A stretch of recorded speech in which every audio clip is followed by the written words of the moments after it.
I'm Samantha Joy Singh, and I attended the Pace Musical Theater program from 2009 to 2013.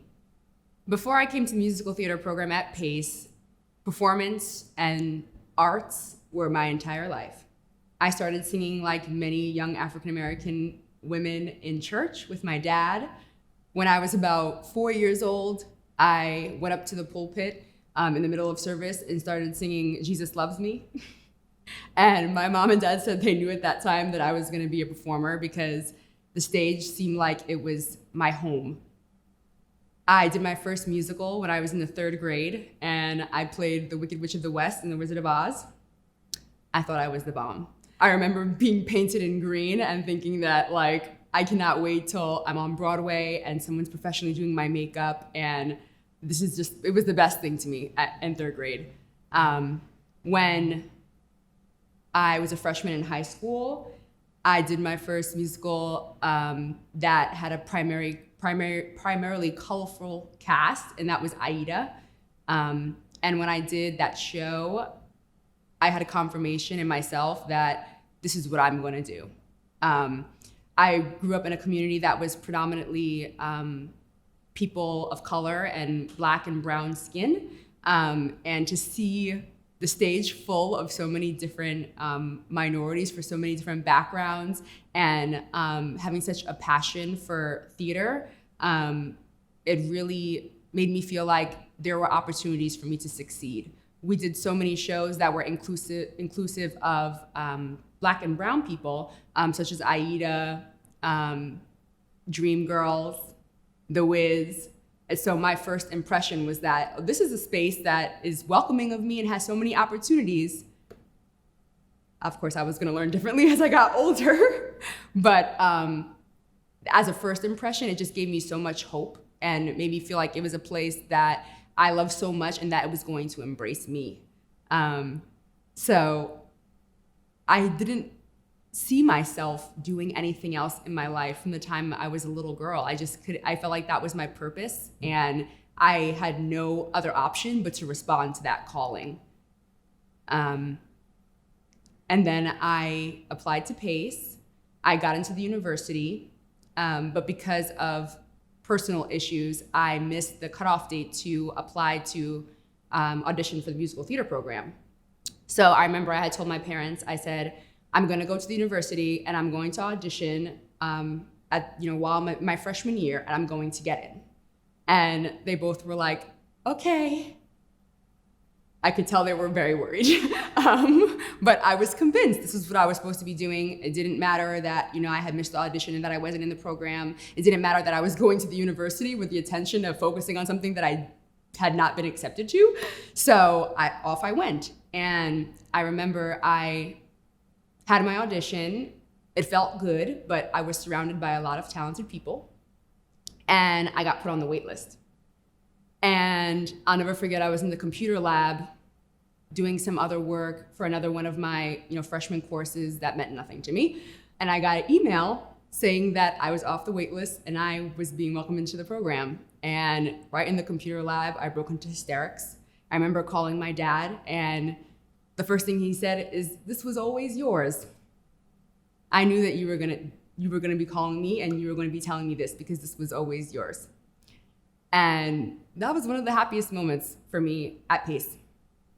It seems like there was a lot of light coming from my first experiences and exposure of the community in the Pace Musical Theater program. And I was excited to be part of that light and that shine that seemed to be coming from so many of the students that had come before me. I quickly realized in my time in the musical theater program at Pace that all that I anticipated and expected was not the reality of what I had gotten myself into. And the one thing that I quickly came to realize was there was this all-encompassing and overwhelming energy of fear in most of the spaces that I entered, whether it was in a classroom, whether it was listening to my peers and my classmates talk in the hallways, getting ready for auditions or juries or talking about class assignments. There was just this overwhelming sense of fear always. And the expectation felt like if you were not going to shine under pressure, you were not going to make it. And you didn't need to shine like a diamond being pressed. You needed to shine through somebody stomping on you. And if you didn't, then somehow your value and integrity and existence as a performer was going to disappear. And the fear and the pressure wasn't constructive pressure. It was paralyzing pressure and paralyzing fear. So that way, it disabled all of us from being able to perform to the best of our abilities and just be healthy individuals. The first time I got to perform in front of Amy Rogers, the head of the program, it was during our sophomore juries. Juries is exactly what it sounds like. It's an opportunity to perform in front of the head of the department and have your skills assessed constructively. She was very cold toward me. I will never forget that she had said that she was not pleased with my performance, which was fine. And when I was sitting there really just absorbing what she was saying because I didn't speak very much, the main arc of what I remember her saying was that she was unimpressed with my audition, and the reason why I was there was because she got outvoted. And the other individuals on the panel during my audition voted for me, and she had voted against me. I felt like I was being set up at that point for failure. And I didn't know what to say. I just sat there. And she said that she was going to speak with my voice instructor, and we were going to figure out ways to work it out because I had to show that I was going to be more than just a pretty brown face. So this continued as I moved on through my experience as a student in the department. I began to feel a lot of anxiety because I felt that the head of the department wasn't a fan of mine. She didn't like me. I didn't necessarily know why. And I just wanted to do my best to prove to her that I deserved to be there. It was very clear that the approval of Amy was going to make or break your experiences at Pace. If Amy loved you, you were going to be a star. And if Amy disliked you, you were going to be doomed. So I felt like I needed to find a way to make her notice me and see the talent that I felt like I had, and that I felt like other people throughout my life at that point could see that she somehow couldn't. So when junior year came along and we had our one-on-one classes with her, those were some of the darkest days for me at Pace because I dreaded having to stand up and perform in front of her. I tried to have as much self-control over myself as I could, but I'm a human. So there was only so much I could do to stop myself from feeling nauseous and sweating and my hands from shaking every single time that I had to get up in front of her class and in front of her to perform. And I remember one instance when I was getting up to perform, I was doing a song that I had been waiting to sing in front of her, and I had finished, and I'm standing there silently in front of my majority white classmates, aside from one other young woman, and there's silence. And she's standing, and she's staring at me, and she has her arms crossed, and finally she says, "I just don't know what I'm supposed to do with you." And I'm standing there, and I'm just waiting. And she says, "You can have a seat. We'll have a meeting later." And I grabbed my things and I ran out of the classroom to the bathroom. And I just remember feeling so lonely because no one came after me. But the setup that exists in our community was not one where anyone could feel comfortable supporting someone else because everyone was fearful of doing the wrong thing, of making the wrong move, of being perceived badly, especially in Amy's eyes. So although that was a very sad thing for me, I also know that no one had the ability and the freedom, no one felt empowered to be able to check on me or make sure that I was okay or say anything about what had happened. I still was convinced that if I continued to try to show myself to be a genuine person and genuinely be committed to trying to make a connection with her, that eventually there would be some kind of breakthrough. So regardless of her acknowledging me in class or acknowledging me in the hallways when I would pass her just to say hello, it was never reciprocated. I realized after doing some self-reflection recently that I had sent over 6 emails that never got responses from her.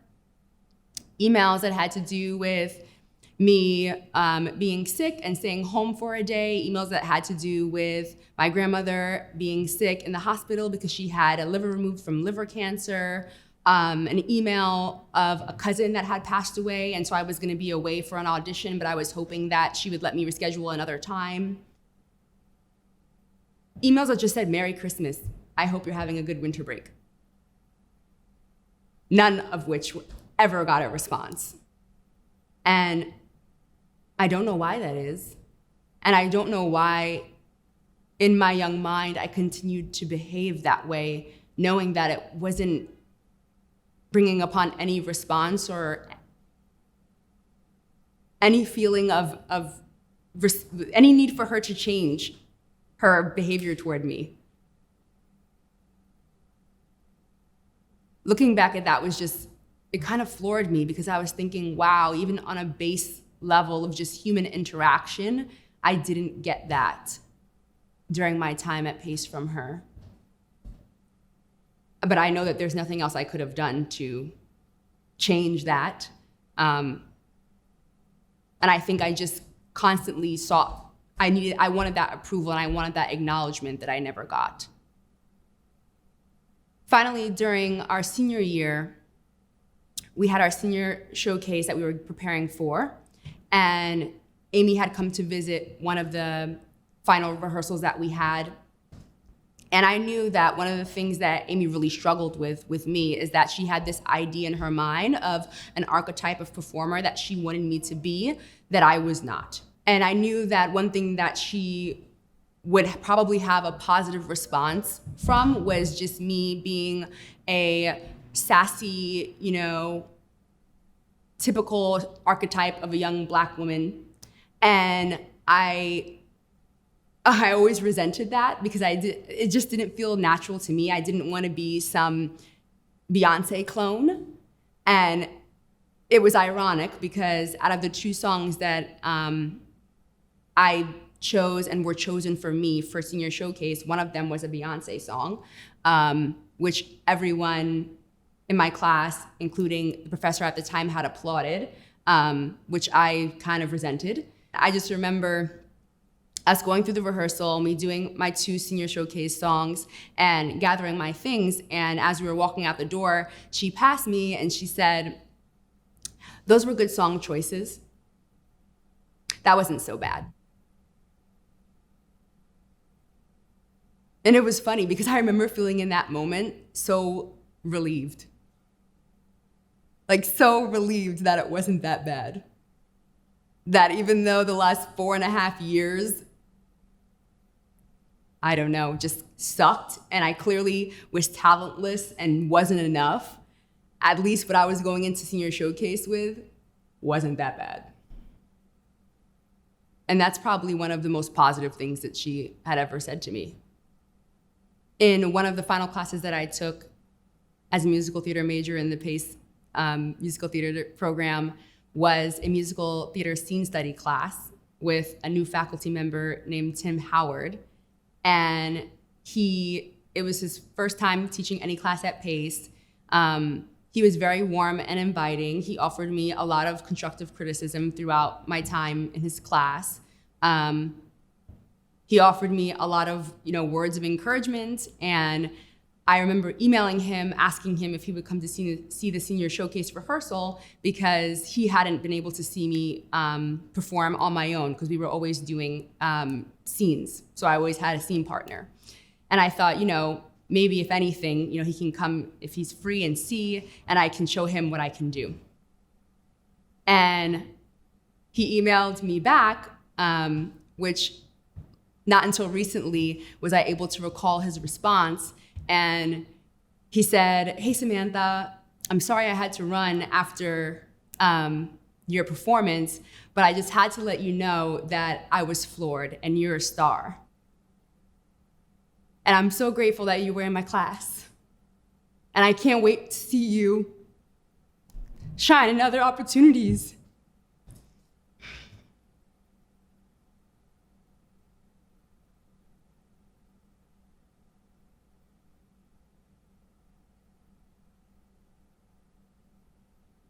And I just remember thinking, wow, I'm not talentless. I'm not here for no reason, because clearly somebody can see in myself what I thought I always had from the beginning. And I'm just so grateful. I'm so grateful for him and for that moment, because those 3 sentences were all I had to walk away with from my time at Pace from an educator that lifted me up. It was the only evidence I had that someone saw me valuable as a performer, that someone saw a future for me as a performer, and that someone enjoyed me in my performance. And that I was better than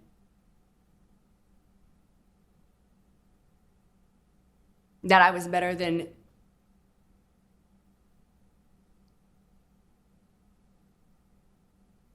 better than being just not that bad.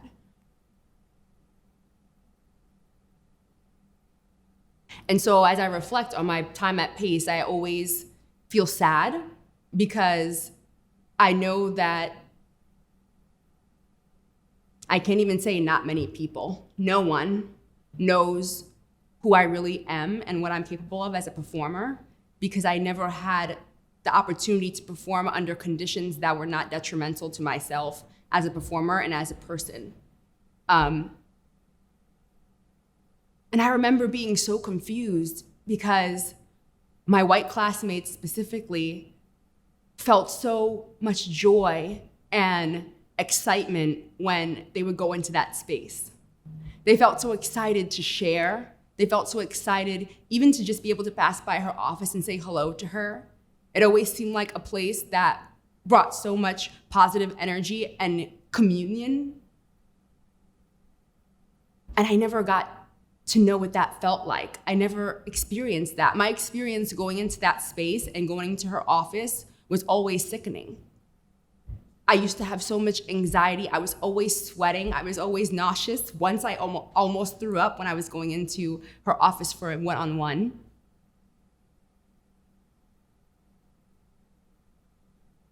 And I just remember thinking, wow, I am not the person and the performer that I thought that I am. Because everyone seems to be having such a polar opposite experience than me. I think there's always a person who is like a glimmer of hope throughout your darkest days. And for me, that was my voice teacher, Mary Kay Law. She is the only thing that kept me sane and kept me going in the musical theater program at Pace University. If it wasn't for her, I would not have my degree. I would not be the person that I am now. I would not be the educator that I am now if it wasn't for Mary Kay Law. She was my guardian angel and my light of hope in what was the darkest time of my life. I thank God that we had moments most of our moments that could be in secrecy, where it was just her and I, one-on-one, because she was able to provide me a lot of healing and a place of refuge. I remember going to my voice lesson right after Amy had told me that she didn't want me in the program in the first place, and she did her best to erase that from my memory, which didn't work. I remember running to her office for my voice lesson after Amy had told me she didn't know what to do with me in front of my classmates, and I felt humiliated. And I told Mary that I was leaving. And the first thing she said to me is, She has bullied many people out before, and I'm not going to allow her to bully you out. And I thought, if I have any ounce of strength in me, I'm gonna use it to stick this out. And thanks to Mary, I was able to. When I would go to see productions that the department put on, I was floored by the amount of joy and talent, raw talent, and excitement that all the students had when they were given that opportunity to show their skills and the work that they had been doing on stage, not just for their peers, but for an audience, for their families, and being able to have a result. You know, you're investing all of this money and time, and you want to see the proof in the pudding. And unfortunately, I never got that opportunity at Pace, not for lack of auditioning or lack of trying. My family never got that experience to see me perform at Pace. And it's bizarre to think about, because going into a performing arts department, coming from a musical theater program, you think that in your time there, you're going to be performing musical theater. You're going to be getting on stage many times and using the skills that you're learning to show how far you've come. And unfortunately, I not once got that experience. I believe the first semester of my junior year was the last time that I auditioned for a production at Pace. And that was because at that point, I had auditioned for at least 10 to a dozen productions, and I never got a call back to never even possibly get cast. And at that point, I realized that if Amy was sitting at the table specifically, she was not going to cast me. And if she wasn't sitting at the table, she was gonna make sure that whoever was knew that I was not worthy of being cast. I coped with this time in my life by confiding in Mary Law, because she was my safe haven and the place where I could go to cry, to confide, to just stay afloat. And secondly, I coped by suppressing a lot of experiences and feelings that I was having. I suppressed them so much and so deeply, so that way I didn't have to acknowledge and I could keep walking on, not acknowledging what was happening around me or what I was going through, even day to day. I just kept putting them inside and burying them as deep as I could to keep walking over them, even though they were always still there waiting for me. As a result of this treatment, everything has changed in me. The person that I came into the musical theater department at Pace University is not the person at all that I left. When I came into Pace, I was so hopeful. I was so excited. I was so vibrant. I was so full of joy. I was so confident. I felt so powerful. And as a result of everything that I went through at Pace, I left feeling very broken, very lost, very hopeless, especially in having any future in doing what I felt like I was felt that I should do. I thought up until that point when I came to the department that I knew so clearly what my purpose was, and when I left, I had no idea who I was supposed to be or what I was supposed to do. One of the things that bothered me most about the experiences that I had in the department and how they affected my behavior is that as a result, I was never able to accept any kind of love or gratitude or praise from anyone. Any amount of appreciation or acceptance or acknowledgement of talents that I had, I constantly disregarded over the last decade. No one could offer me a compliment or a word of affirmation without me immediately smothering it. And I'm so sorry to myself for that. And I'm sorry to those who were trying to love on me, because they could see my pain and the damage that that had not only been done to me, but that I was continuing to do to myself, and they wanted to try to heal that, and I always rejected it. Now that I'm able to reflect on all that has happened, on the treatment that I was dealt, I want the people who have harmed me to know that you no longer have power, that everything you gave to me, everything you said to me, everything you instilled in me, I am rejecting. I don't believe it. And the young woman that you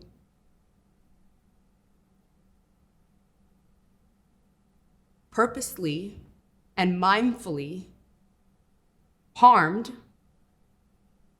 has become much greater, much stronger, much more powerful than all the things that you try to take away from me. I hope that you don't have the opportunity to do what you did to me to anyone else. I hope you know that every choice you made, whether it was to walk past me in the hallway, or to ignore an email, or to humiliate me in front of my classmates, all of it resulted in trauma and pain and self-hate and